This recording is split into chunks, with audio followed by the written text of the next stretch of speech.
Mrs. Spanis Clemens? Here. Mrs. Cullen? Here. Mrs. Dolan? Ms. Kilderry? Excuse me. Mr. Kraus? Here. Mr. Rice? Here. Dr. Thompson? Here. Mrs. Walters? Here. And Dr. Yarnell. Here. Mrs. Chenoweth and the public, I just want to let you know that Mrs. Dolan is participating by phone this evening. Thank you.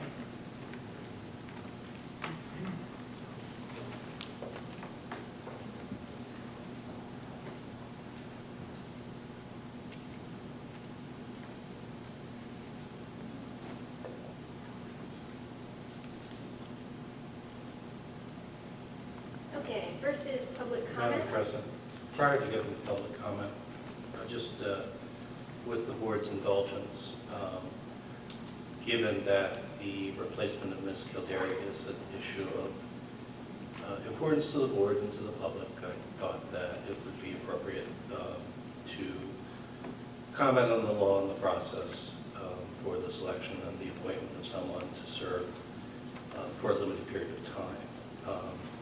As a general statement of the law, the General Assembly, in its infinite wisdom, in enacting the Pennsylvania School Code, placed no limitations on the ability of the elected school board to choose an individual to temporarily replace a member of the school board who has resigned. Section 315 of the school code provides that the school board, the remaining members of the school board shall by majority vote fill the vacancy from a qualified elector of the district within 30 days thereafter. And, you know, when you read the cases and the legislative history and so on and so forth, the General Assembly did this and provided a wide open standard because the individuals who are on the school board who are making the choice are already elected representatives of the people, and that the appointment itself is limited in time and space given that that individual has to, whoever's appointed has to face the voters and stand for election if they choose to do so. There's nothing in the code that requires vetting, interviews, questions, methodology, 40-yard dash time, anything else that required as a precursor for the selection of someone as a representative to the board. And in many districts that we've worked with, the board simply chooses somebody and votes on that person and announces it. I'm not aware of any district we've worked with that does public interviews or anything like that, but you know that all those things are within the framework of the board and the control. And obviously the board here has decided to go beyond the bare requirements of the school code and have questions and review data and all that kind of stuff. Ultimately, the voting process, so the public knows, that we will follow is the standard process we've used everywhere else, which is nominations will be open for an individual to serve. Nominations will be made by the members of the board remaining. Nominations will be closed, and those people who are nominated will be voted on. When a person receives 5 votes, a majority, that person will have been selected to be the replacement and will be sworn in appropriately. It's my understanding that we'll be voting in the order of the people nominated. If somebody receives 5 votes, then of course the voting concludes because they've received a majority of the votes. The board is not required to comment on their vote or their nomination, may do so if they wish to.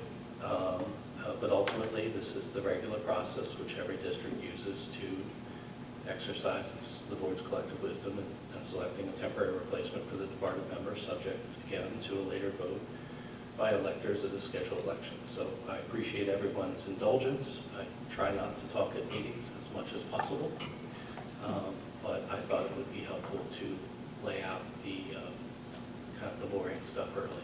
So thank you very much, Madam President and members of the board.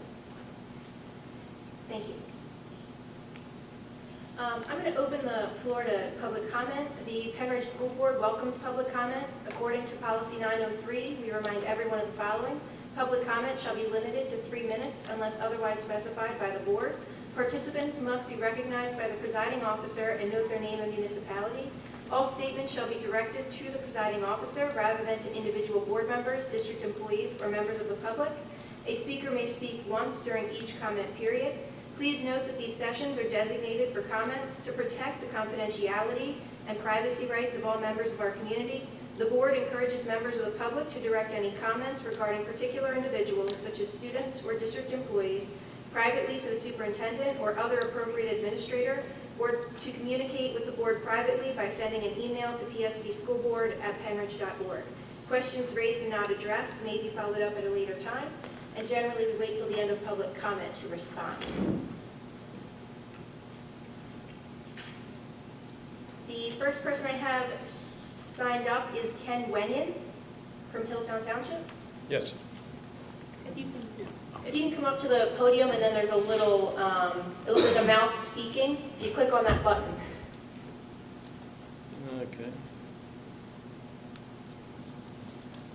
Oh. Thanks. Yes, I have a concern about the history that's being taught in schools today.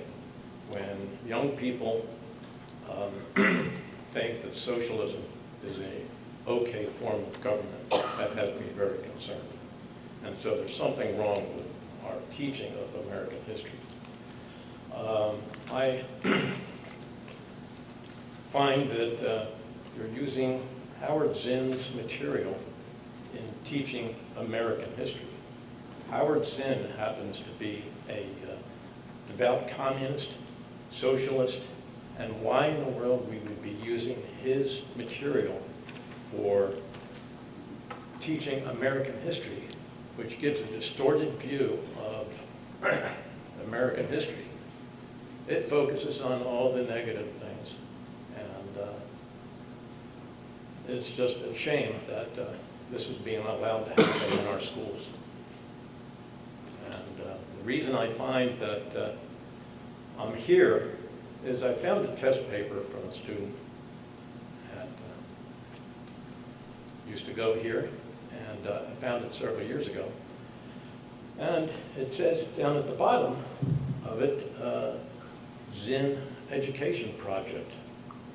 And I've been trying to figure out where in the heck this came from, because I found it in the hedgerow out by my mailbox. I guess some flew out of a school bus window or something. And so I'm curious, why are we using Howard Zinn's material to teach American history?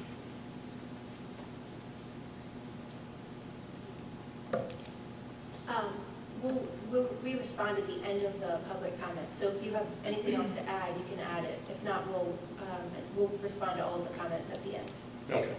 I have a copy of this test that I found at the end of our driveway, so if you want to review that. If you want to just leave it on the stage right there next to that laptop, that would be perfect. Well, I don't want to leave it, Oh, but I can let you copy it. okay. Or I can see after the meeting too. I can get it. All right. Thank you.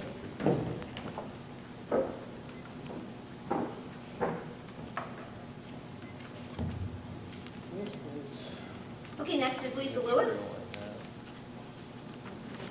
On behalf of Pennridge Educational Support Professionals Association, President. Thank you. Good evening, members of the Pennridge School District Board of Directors.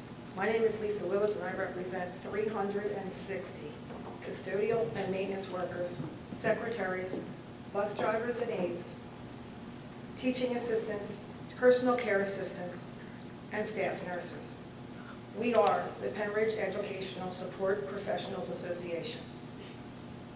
We have now worked 106 days without a contract. While we've had multiple negotiation sessions, we have yet to reach an agreement. As you know, our work is critical in creating the learning environment for all students in our district, yet our contributions often go unseen and unrecognized. While some may see our contract simply as a collection of rules, we understand it as an expression of the school board's respect and recognition for our contributions to our students' success. Most of us live here in Pennridge and value these schools for our children and our grandchildren, in addition to our livelihood. I come here tonight to ask you to consider those words, respect and recognition, as we bargain our contract together. Thank you. Thank you, Mrs. Lewis.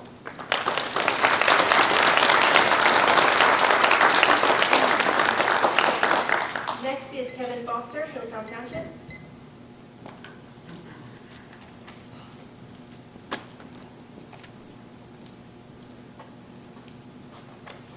Kevin Foster, Hilltown Township. I wanted to start out just by thanking the solicitor for last meeting reminding everyone that free speech in a forum such as this is protected by the First Amendment, so I want to say thank you for that. And I also heard earlier in this meeting that we weren't aware of any districts that did interviews in public. Actually, Pennridge did do interviews in public prior to April of 2018 for board vacancies.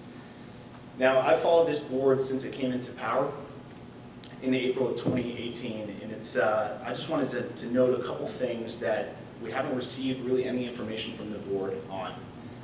You know, one example is I noticed recently on social media that the board was bragging about the engineering firm that has been selected to represent Pennridge, which ironically doesn't even have a signed contract. That's actually on the agenda for tonight. Yet when asked about the status of the contract for our valuable support staff, we were greeted by silence. When a member of the support staff poured her heart into a public comment describing her working conditions, this board stayed silent.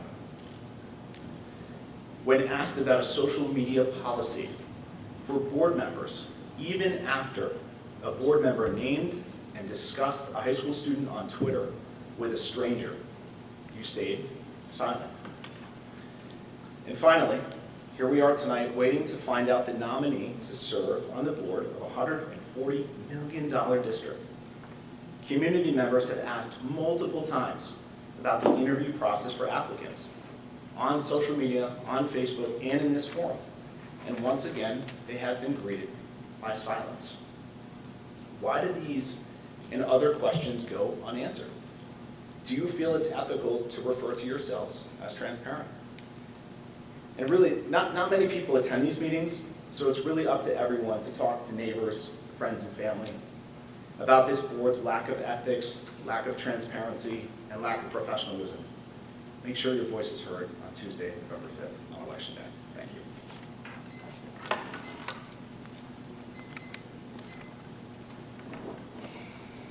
Katie Renee Percy.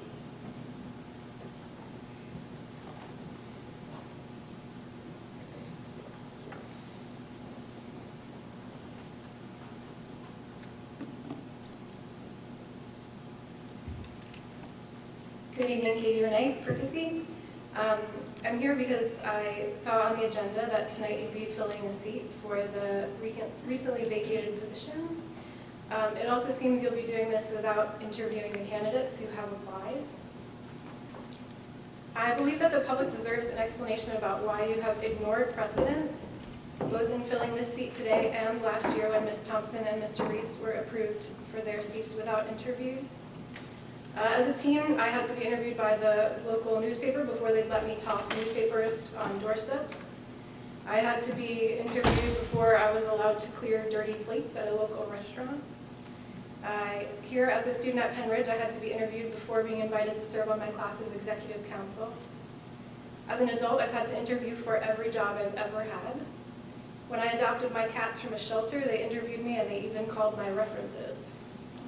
In none of these circumstances was there a law or written policy that required that I be interviewed. It was done because it was the right way, the smart way, to ensure that I was qualified and that I had the proper motivation.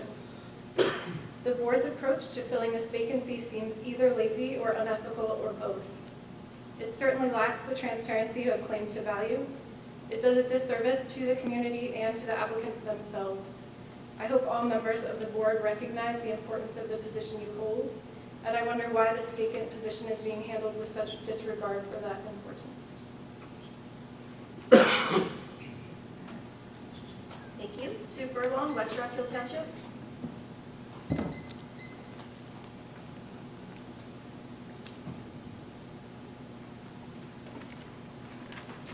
Sue Furlong, West Rock Hill Township, and I've listened now to two speakers use the words unethical and non-transparent.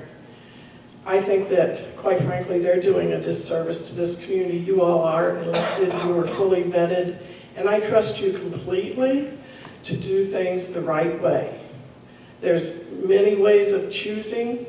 I watched the last vacancy get filled, and it was supposedly public interviews, and it was a fix. The fix was in before the evening started.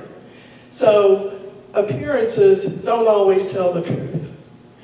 I was on the board when we selected a new superintendent, and that was not publicly done. It turned out that one of the candidates, who was a finalist, was in the newspaper saying that there was an issue at her district, and she didn't have time to look into ethics. Now, had that questioning been done publicly, just one wrong question that could be flipped by that interviewee, and we would have had a lawsuit on our hands for slander. Another of the finalist candidates was being investigated by the FBI.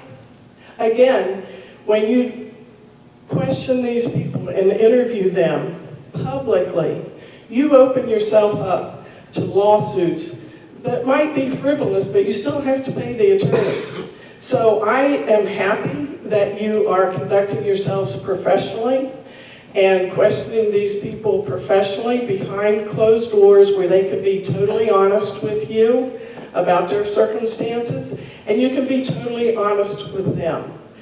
And that's a perfectly acceptable route as proposed by the state law. And anyone who suggests that you're being unethical or not transparent is either just a troublemaker or doesn't understand how business is done. And the same thing with the engineering firm. Again, you want to ask these companies tough questions, and you don't want to end up in a lawsuit because they feel like you slandered them publicly. And you know, to say otherwise, graciously, you can mark it off to inexperience, but I think that anybody that accuses you of being unprofessional doesn't know what they're talking about. And I think the leader of anybody that says that, if that leader has any kind of a role and experience, should tell them, don't do this. It's inappropriate. These people are doing the right thing. Thank you. I don't have anyone else signed up, but is there anyone else who would like to come up and comment? Yes, I would.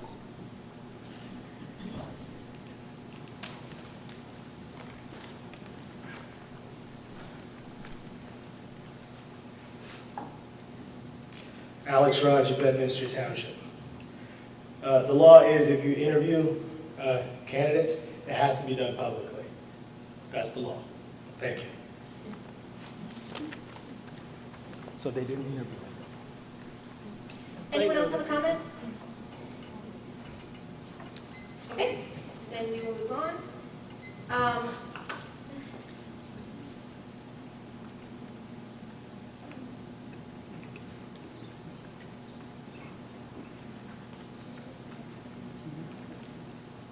Okay, Mr. Kenyon. Wenyan? Wenyan. Yes. I'm sorry, I combined your first and last name. They have your contact, the administration has your contact information, so we're going to look into, the topic that you raised tonight and get back to you, because we don't have the information to respond to you right now. Okay. Okay, so thank you for coming and Well, I sharing would your like to concern. get copies of that, or Yes. get that back. Thank you very much. Okay, the next comment, Mrs. Lewis. There you are. Thank you for coming, and thank you all for coming out and being a part of our meeting, and we appreciate you. And we have, had some great meetings so far, and as you know, we have a lot of very complicated language concerns in those contracts between everybody that's been trying to work out with all of the different groups that are combined in one contract. And so it's been a little more complicated, but I think that we've all been working well, and we have the same goal in mind, and we're hoping to have a fair contract as soon as possible. So I appreciate you coming and sharing your thoughts with us. Thank you for allowing me to.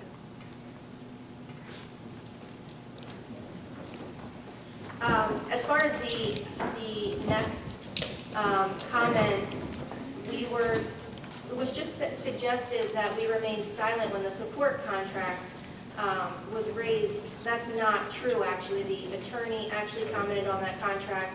I actually commented on that contract with similar comments to tonight. There was a suggestion that when the nutrition worker came out here and shared a very heartfelt concern of hers to the board, the suggestion is that we remain silent, which is completely not true. We thanked her for coming out. We let her know that we were going to look into her concerns, which we did. And we told her that we were looking into one of the concerns currently, and we were going to be getting back to her on the other concerns. What I couldn't tell her that night was that we were actually talking about one of her concerns in executive session that night. In the following board meeting, we approved a $1 raise for all of the employees. So to suggest that we ignored her, I actually came down after that meeting, gave her a hug, and talked to her about some of her concerns. So it's just, not reality. As far as the process, we talked about what the process was going to be at the last meeting. We posted the process online. We sent the process out. The process has been highlighted everywhere. I understand that some people disagree with the process, and that's everyone's prerogative, but it was posted very clearly. As far as the interviews that were shared, as for other processes, those interviews are not things that were done in a public setting or recorded and posted online. So, a little bit different there. I am also going to be talking more about this process in my president's report. So, I'm going to move on to my president's report. So first, I want to talk about the skill set that's needed to be an effective board member.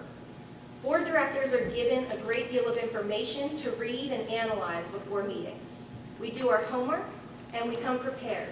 Sometimes we request additional information from the administration and ask questions ahead of time so administrators can gather the information board members will need to fully vet items. This is particularly the case when you're chair of a committee. Board directors look at proposals through a different lens than administrators do, so it's helpful to have someone knowledgeable in a particular area go through it with that lens. I don't know if people realize this, but for each committee, the chair reviews the agenda and supporting information to determine what additional information board directors will need to be able to make a decision. This makes things more efficient. If additional information is requested at the meeting, there's a need for follow-up time and to gather that information, which can delay the process.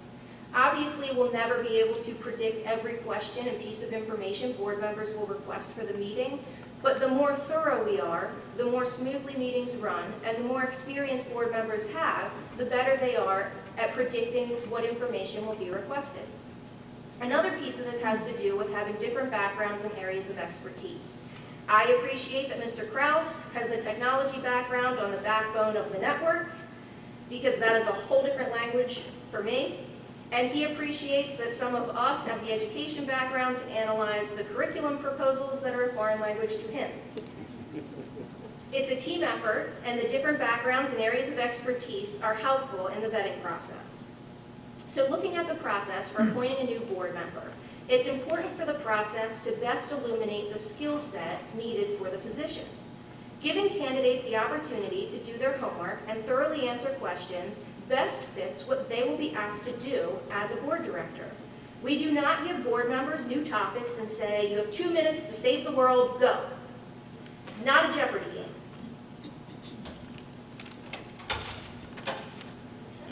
How many candidates will go home and say, I wish I said this, or I forgot to say that? I think we are best served by having their thorough, well thought out answers so we get a clear understanding of what each candidate has to offer. It takes all the bias out of the process and puts people on a level playing field. Some people are really great at public speaking, but not so great at doing their homework to make decisions. It's also an issue of maintaining the integrity of the process and the confidentiality of questions.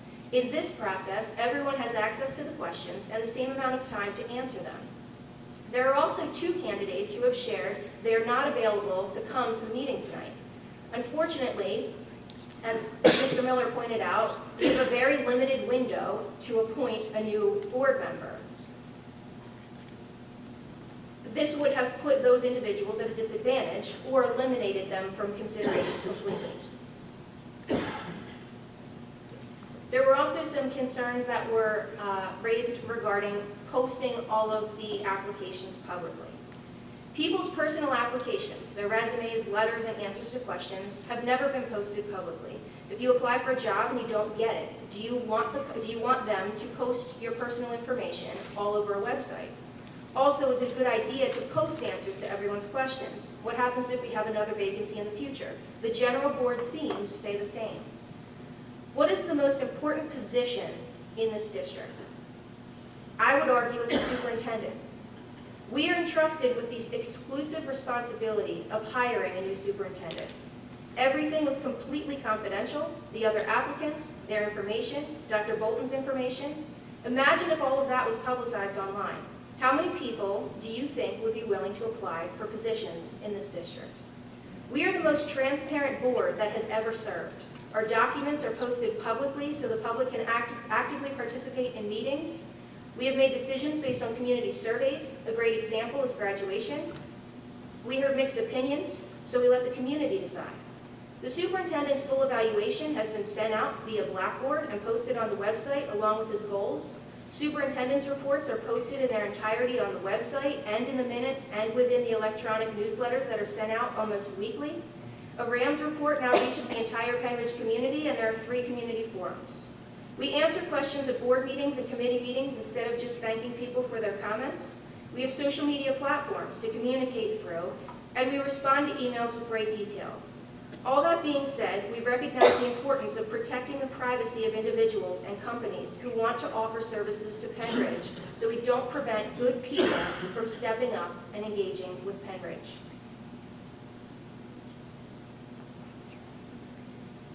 And next we will move to the superintendent's report. Thank you.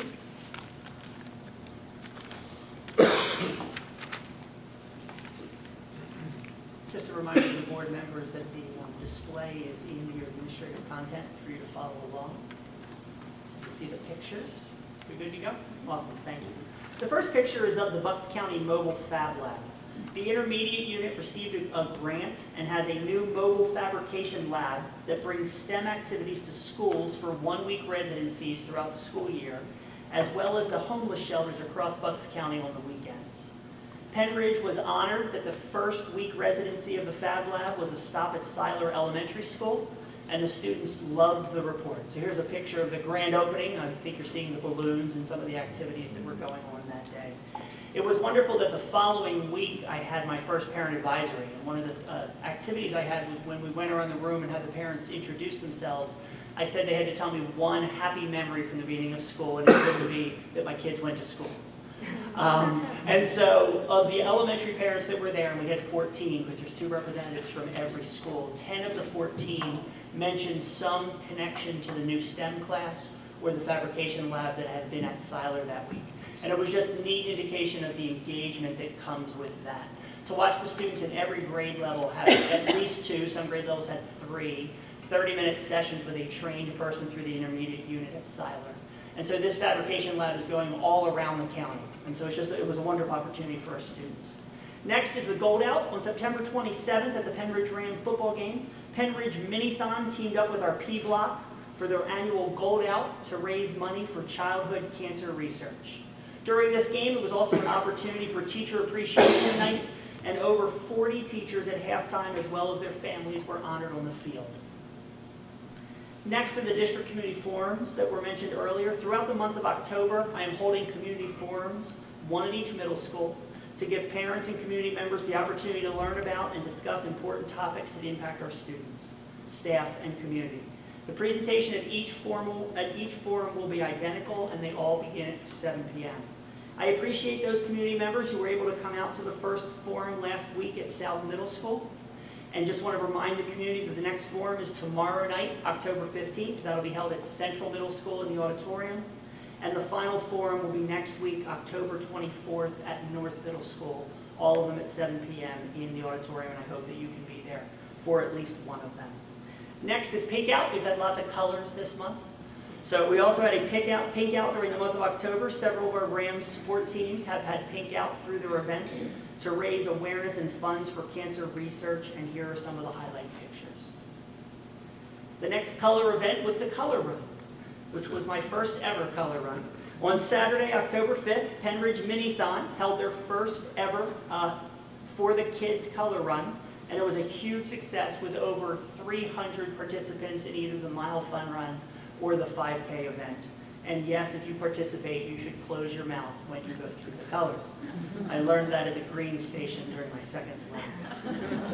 As we were, never mind. Okay, not what you needed to hear tonight. It was a wonderful event, and we were blessed with great weather. It was a neat community time and a great, totally student run. It was one of the first meetings I took from 2 juniors last year who came and said, Dr. Bolton, we're running Minithon and we want to have a color run. There's a lot of logistics involved, and so a year later it was wonderful to watch them and their committee be able to pull that off and raise a lot of money for a really good cause. The last thing I'd like to highlight is Pennsylvania Preferred Day. Pennsylvania Preferred Day was celebrated last week at all of our Pennridge schools and was a huge success. Students enjoyed meals featuring locally sourced items from Pennsylvania producers to recognize National Farm to School Month.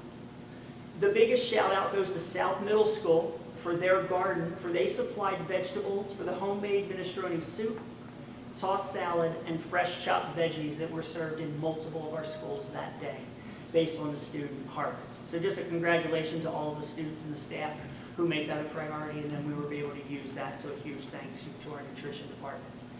My last item, which is also on the agenda, is a donation. So we have a donation of various types of guitars from a resident of Arizona, but I was asked if Matt Peitzman would come, and he wanted to tell us a story about those. Matt is one of our technology teachers who is also one of our expert guitar persons. So Matt, if you would just give us a little background on the donation, we'd appreciate it. Sure. Greetings, everyone. So I'm Matt Peitzman. I teach at the high school. If I haven't met you, I'll extend the invitation that I always do when I come, and please check out what we're doing. Not only my class, but all the tech ed classes. A few years ago, we were named best in the state. It's something that we're really proud of, so please come on in and visit if you haven't yet. So over the summer, I got an email, because you know teachers check emails over the summer, from a guy named Daniel in Arizona saying he wanted to donate. He's like an amateur guitar builder, if you will, and wanted to donate some materials. So we changed phone numbers, and he called me, and I said, this is really neat, thank you for thinking of us, but I don't understand, you're in Arizona, how did this happen? And he said, well, I had this stuff, and he's, I think like in his mid-60s, he's like, I just have this stuff, I know I'm not going to get around to at this point. So I Googled guitar building in public schools or in schools, and Pennridge was the only name that kept coming up over and over again. And I was really taken aback by that. And it really says a lot for what we've done here, what you've supported as a board, the upper administration, the administration here at the high school, of what we're possible, you know, and can do here. And so yeah, he's going to be donating, I think, around $1,500 worth of supplies, which is really neat. So the idea would be students that can't afford necessarily all or some of the payment to take the class because it can be expensive, or just some more advanced woods, maybe exotics, if you will, that might not be available to them from what I can offer and things like that in the shop. So really neat, and again, really pretty cool that a guy in Arizona found out about what we're doing here in Percy and wants to donate stuff, so that's really neat, for sure. Mr. Heitzman, and thank you to you and your department. It is one of the things that when you hear about Pennridge High School, people know about the ukuleles and the guitars. For those of you who may not have experienced the program, if you walk out at the end of the meeting and go left, you'll see a display case down that hallway that has some of the samples from past students, as well as anyone who's been to any of the arts festivals that have the student work at the end of the year in the spring. Just an amazing amount of work, and it's just a tribute to your talents as also the students' talents in terms of what they're able to produce. So thank you for that, we really do appreciate it. Thank you. You're welcome. So I do want to publicly recognize the donation of various types of guitars from Mr. Daniel Piercy of Arizona, valued at approximately $1,595 to be used in the guitar building class at the high school. Mr. Piercy did in fact hear about the course in our district from the National Press Conference. We were one of 2 school systems that was able to offer a national guitar building workshop this summer because of our instructors as well as the equipment that we have in the high school. So that was quite an honor for the department, but it also got us some stuff for our students, so thank you. And that's the end of the superintendent's report.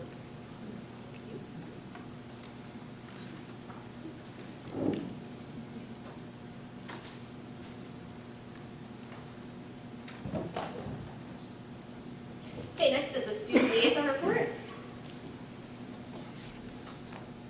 So October was a very busy month. Dr. Bowman touched on a lot of things that we're doing, but one of the biggest things that's upcoming this week is the homecoming parade, the dance, the football game. It's going to be an awesome time. We're excited. We're going to have spirit days all throughout the week, and we're looking forward to having a good time with our friends and our families and everyone around the school district. So, thank you. Thank you. What time does the parade kick off? The parade starts at 5:30. I'm guessing it'll last around like an hour till 6:30. I know it starts at 5:30. I don't know how long it'll last, but I believe it'll last around an hour, which is good. We're playing my alma mater, so some of my family's going to come up. We have to put on a really good show. Oh yeah, we'll make sure to. Because my children told me, Mom, you cannot root for Truman. I'm like, oh, please believe me, I wouldn't think of it. Going against my babies, but thank you. Thank you.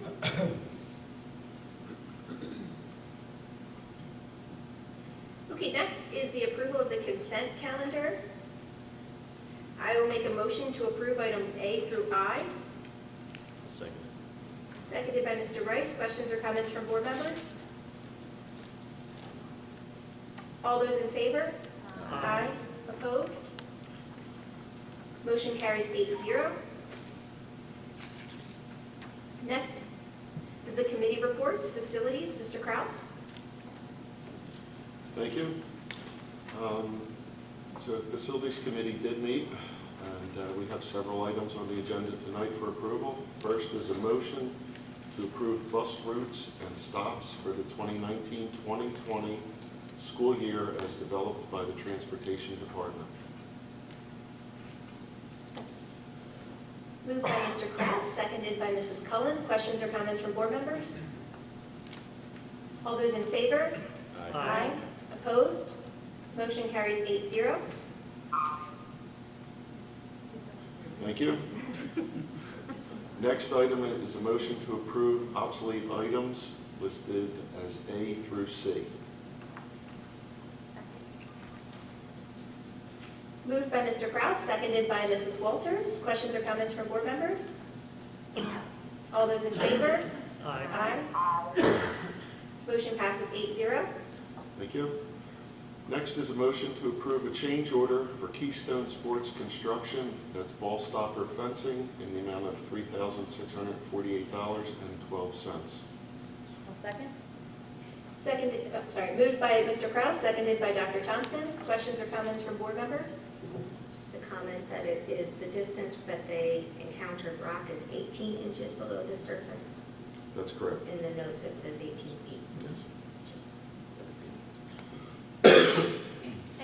Any other questions or comments from board members? All those in favor? Aye. Opposed? Motion carries 8-0. Thank you. Next item is a motion to approve S.J. Thomas Company Incorporated to perform modifications to restroom in the high school nursing suite in the amount not to exceed $31,000. A second. Moved by Mr. Kraus, seconded by Mr. Rice. Questions or comments from board members? All those in favor? Aye. Opposed? I'm sorry, hold on. Katie? Yep, Are you a yes on that? I am, I just didn't know, I was texting your comment. Could you explain how many people are the basically a co-start mentioned that this is cooperative pricing? Yes, Katie. This was CoStar pricing, and that's why it did not go out to bid. I just wanted to be sure for the audience. Yes. Okay, thank you. Thank you. Yeah, I would aye. Okay, then motion passes 8-0. Thank you. Next item, I'd just like to highlight the summer projects for 2020. It's kind of a preview of upcoming attractions. We have a number of projects lined up for the summer. And first is at Deibler, replacement of the intercom and PA system. At Grass Elementary, a generator. Central Middle School, replaced the auditorium HV units. South Middle School, new chiller. As we know, the chiller needs to be replaced. Pennridge High School, a boiler installation for the pool deck. At the high school, again, replaced the pneumatic controls on the heating system to gain some efficiencies. And the Transportation Department replaced the existing oil tank. So just a little preview. Total amount, $1.3 million, give or take a few pennies. And that's it for my report. Next Facilities Committee meeting is scheduled for November 12th. Thank you. Next is the Finance Committee. I'll make a motion to approve items A through, a motion to approve the contracts A through F. Second. Seconded by Mr. Kraus. Questions or comments from board members? All those in favor? Aye. Mrs. Dolan? Okay. Aye. Opposed? Motion carries 8-0. I will make a motion to approve agreements with Reynolds Consulting Engineers, Inc. for professional and engineering services related to capital projects of the school district. Items A and B, agreement for professional services and engineering services agreement. Second. Seconded by Mrs. Cullen. Questions or comments from board members? Just one comment. I was very impressed with Reynolds' thorough and professional presentation to us, especially the fact that they introduced to Pennridge the GISA. It's the Government or Guaranteed Energy Savings Act. So its name does it does what it says its name is. It guarantees that we will see energy savings, and if we don't, the engineering firm is responsible for making that cost up to us. And so I just wanted to make a note that when I expressed that publicly, I was very excited the day after the meeting because it was a really impressive presentation, which if you haven't seen it, I recommend that you look it up.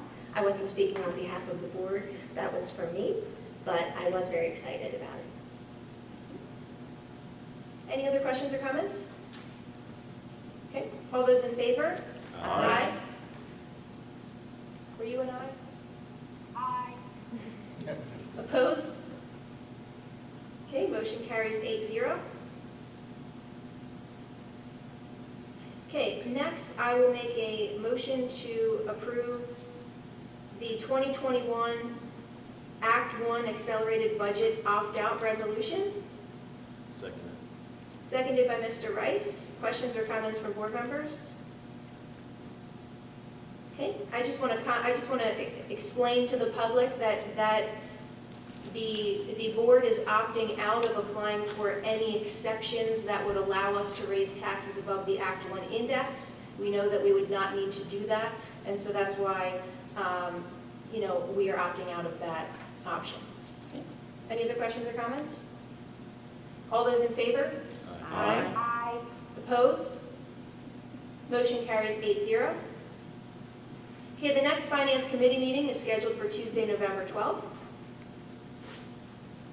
Personnel, Dr. Yarnell. Thank you. Tonight, we have two motions. The first is to approve an additional tenure recommendation. It was not included in last month's list, so I move that we approve that in particular employee for her tenure. Second. Moved by Dr. Yarnell, second by Mrs. Cullen. Questions or comments from board members? All those in favor? Aye. Aye. Opposed? Motion carries 8-0. Thank you. The second motion is to approve the revised organizational chart. The organizational chart is part of one of our policies and needs to be updated periodically with new or employees that have changed jobs. So tonight is the night to approve this revised chart. Second. Okay. Moved by Dr. Yarnell, seconded by Mr. Kraus. Questions or comments from board members? All those in favor? Aye. Opposed? Motion carries 8-0. Lastly, the next Personnel Committee will be held on Monday, November 11th, 2019. Thank you. Okay, next is policy. Dr. Thompson. Thank you. Tonight we have a motion to approve policy number 220, student expression, distribution, and posting of materials. Second. Okay, moved by Dr. Thompson, seconded by Mr. Kraus. Questions or comments from board members? All those in favor? Aye. Opposed? Motion carries 8-0. Thank you. The next policy meeting is scheduled for Tuesday, November 19th. Thank you. Okay, next is the Pennridge Community Education Foundation. Mrs. Cullen? Thank you. The PCEF met on October 5th, I believe it was, the first Saturday in October. We reappointed the PCEF board, and there were also applications taken for student liaisons. I don't know if those names have been made public yet, but we did make selections, so I'll just say look forward to seeing new students involved in PCEF. Our A Lovely Evening date has been set for Tuesday, April 21st, and the night begins at 6:30 with the reception. We had a fundraiser at JT Bankers, which some of us were able to run over to in the waning minutes of it after our facilities meeting and participate in that. And we are bringing back Spelling Bee to hosting it here in Pennridge, and the Spelling Bee is scheduled for March 28th. And our next meeting will be on Saturday, November 2nd. Thank you. Okay, the next thing on our agenda is to appoint a new school board member. So I'm going to explain the process. First, I'm going to open the floor to nominations, and at that time, board members can nominate one applicant. I will then close, after everyone is done with nominations, I will close nominations, and then I will take I'll open the floor for a vote, and we will vote on those candidates in the order in which you've nominated them. And the first person to get the majority would be the person who wins. I don't know if wins is really the word, but is the person who would be appointed. You can only vote once in each round. So if in the first round there are several people nominated and no one receives the majority, we would then move to a second round and the lowest vote getter would fall off. We'll get to that if we get to that point. But in that first round, if you vote for someone and you then cannot vote for anyone else in that same round. So you can only vote for one person, so that you're not voting for more than one because there's one appointment. Anyone have any questions on that? Okay. I also want to give board members the opportunity, if anyone has anything that they wanted to share or say before we open nominations. I do. I prepared some lengthy text. Based on my experiences serving on this board and interacting with members, members of this community, so I wanted to express my own opinions and my own concerns and thoughts on this appointment process to the community. I've been reflecting and observing the actions of members of the school board as well as members of our community during my nearly 2 years serving on the Pennridge School Board. This past week, I've done a lot of Googling. What does the school code say? What do other districts do? How was this appointment process done in 2013? I've read and heard the concerns of a handful of community members and digested their perspectives regarding this topic. And I want to be clear that I will always welcome constructive dialogue. It disappoints me when there's social media pages that point the finger that the school board is lacking transparency, when I've noticed their lack of transparency on the information they pick and choose to share on their page. For example, in July 2018, we had 2 board vacancies due to Mrs. Miller and Mrs. Yardley resigning. The process we use to appoint new board members is the same process we will be using tonight. A community member reached out to me that evening of the appointment and encouraged me to speak up and make the community aware if anything wasn't kosher with the process to appoint new board members. They specifically wrote to me, "You are in a position of great responsibility to our community. We need more elected officials who stand up for what is right and speak out when it isn't. I hope you will be that person."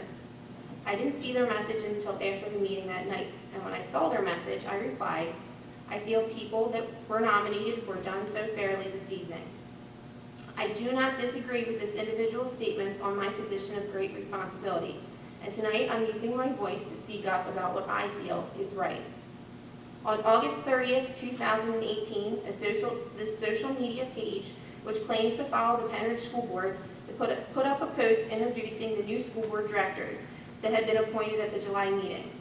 They shared Dr. Sherry Thompson and Mr. Dave Rice's applications. However, I noticed they did not share every page of Dr. Thompson's application.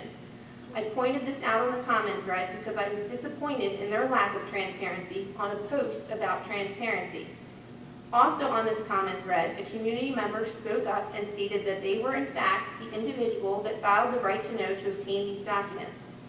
This was a red flag for me. It was obvious to me that this community member must know who's running this social media page if they were able to supply them with the documents that they had admitted to obtaining. During public comment at the start of our monthly board meeting in September 2018, the same community member that admitted to following the right to know publicly acknowledged my comment on the social media thread about not all of Dr. Thompson's application being provided. They confirmed that indeed part of Dr. Thompson's application was missing from that post. But I want to point out that they also did not make an effort to go back and update the documentation. Rather, this community member suggested that the board share all of the applications that were submitted for the board vacancies. The Pennridge School Board and administration did not post these documents publicly. 2 of the 2018 applicants reached out to me in the same time frame and mentioned they were uncomfortable because they had been approached by this same community member to meet them for coffee. They did not understand how this individual knew they had applied for the school board vacancy and how this person got their information. In our September 2019 board meeting, President Bannis Clemens announced the resignation of Mrs. Kilderry. The same community member gave a well-prepared public comment just seconds after the public became aware of this vacancy. They suggested that we share the applications with the public prior to the appointment and that we need to do public interviews. And since then, posts have been put up on social media encouraging applicants to share their applications with the community and suggesting that we do our due diligence with this process. I'd like to highlight that the individual who filed the right to know for the 2018 applications no longer has any comments present on that August 30th, 2018 post on social media. The presence has been removed from the comment, and I recently pointed this out directly to that individual and asked why their comments about filing the right to know had been deleted. My question was avoided. When I pointed this out to another community member that has a working relationship with this individual, they replied they are not an elected official, which I took as them excusing community members from conducting themselves with the same level of moral conduct and standards that board members are held to. I juggle many roles in this community. I will hold myself to the same ethical standards whether or not I'm sitting on this stage, tying up balloons for Fall Fest in Percy, or serving your cheesesteak at the park. I engaged with another community member that has also voiced their concerns about our process this evening. I asked them to provide me with official documentation that shows we must conduct interviews publicly before appointing a new member because I could not find any. Legally, the board is following the requirements we need to do in order to fill a vacancy. This individual pointed out the issue of ethics versus legality to me, and they felt that the board was acting unethically in this process. I agree, we are all entitled to our own opinions. I milled this perspective over and reflected on it for a few days, because the last thing I want to do is be unethical. I thought about all the things I had witnessed from the community members in regards to this topic over the past year, and I thought about the concerns from the individuals that reached out to me when they had been approached for coffee because their applications had been shared unknowingly. Based on my experiences that I stated this evening, I do not feel confident that some members of this community would highlight these applications in good faith. Ethics is a matter of opinion. The action of individuals sharing some parts of the board applications on social media pages is unethical to me. I cannot control anyone's actions but my own, and if members of this community want to conduct themselves in this manner, that is entirely up to them. In this current climate, I do not feel comfortable putting that information out there without having asked permission from the individual applicants first. Filling this vacancy is a board responsibility, not a community decision. The community's decision was when they elected us to sit on this stage, and by doing so, they entrusted us with this responsibility. In closing, I want to share why I have a sense of purpose to serve on this board. In 1995, I was in 6th grade at Sellersville Elementary. I got called down to the office from the school secretary and was greeted there by my uncle and my brother. About 15 minutes later, I was sitting over at the hospital and learned that my father had suddenly died. My 6th grade teachers, Mrs. Fuller, Mrs. Lennon, and Mrs. Herstein, as well as the guidance counselor, Mrs. Coleman, all 4 that still work in this district and are dedicated and well-loved employees, are band together with the other families and classmates, and they wrapped their arms around me during the worst time in my life. I will never forget the way that they made me feel. They gave me hope that I was going to get through this. The sense of community they provided my family with during our tragedy has always left me with a sense of loyalty and dedication to give back to this district. My agenda has always been to serve with integrity. I feel very strongly that I conducted myself in good faith while serving on this board, and I will continue to do so even if others' opinions do not align with mine this evening. Thank you. I'd like to make a motion. You just have to nominate Oh, someone. I'd like to make a nomination for Robert Cormack. So, I'll open the floor to nominations. Go ahead. There you go. It's a premature nomination. There you go. Step in. Okay. Are there any other nominations? Oh, hold on a second. Repeat that, Mrs. Dolan, please. I'd like to nominate, Hold on, wait, are we not nominating? She said Did- Meg. She's nominating Meg Hotham. I want to nominate Mrs. Emily Goble-Smith. Any other nominations? Dave, nominate? I'm sorry. Yes. We missed your nomination. Robert Cormack. Robert Cormack. Oh, okay. Sorry.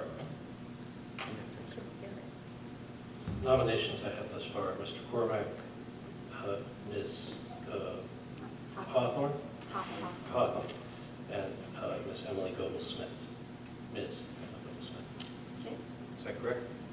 Yes. Anyone else? Okay, then we'll close nominations. And then we will vote in order. So the first, As the president indicated, just for members, we will vote on Mr. Cormack first. Mr. Cormack will receive as many votes as people wish to cast for them. Those people who vote for Mr. Cormack cannot vote for the next 2 candidates. So if you choose to vote for the next 2 candidates, you must reserve your vote for that